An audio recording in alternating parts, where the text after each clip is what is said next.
Well, you hear it all the time from fans at high school basketball games. Let the players decide the games. Well, it's not that easy, and it certainly is not easy for referees who are trying to not only maintain control of a game, but also let the athletes showcase their talents. Here's more in our Inside Story.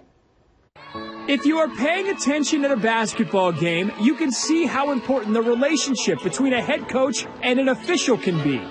It can ebb and flow throughout the course of a game, from playful banter to downright cantankerous. But both parties must have a mutual respect for each other in order to have a successful outcome to a game.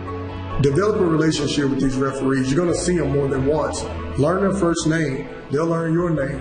Talk to them. Be respectful. The one thing you don't do is you don't show a ref up as a coach. Officiating basketball, you really have to keep your composure. The important part of it is being able to block out the noise and being able to communicate well, not only with your coaches, but the players as well as the crew which you're working with. All refs are different, different mentality, different mindset.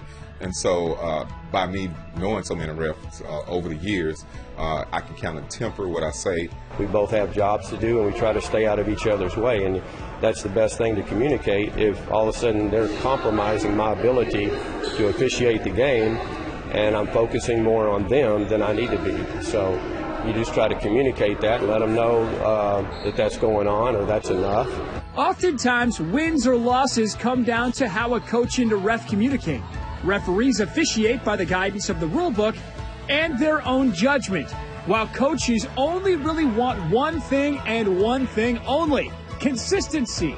With my deal, it's not so much of how they're calling it, but as long as they're consistent in the way that they're calling it. Because based on the way that they're calling it, then I could coach my team as far as that particular style for that particular day. We talk about that in pregame, that we pay attention to what we're calling as a crew and what's happening in the game, and just look for opportunities for consistency.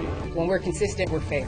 And by being fair, that consistency gives the players the idea of, okay, how is this game going to be called? That way they know how to play, what fouls will be called, what's illegal contact, what's going to be incidental or marginal contact. From a coach's point of view, deciding whether a game was officiated well or not can often come down to just one glaring result.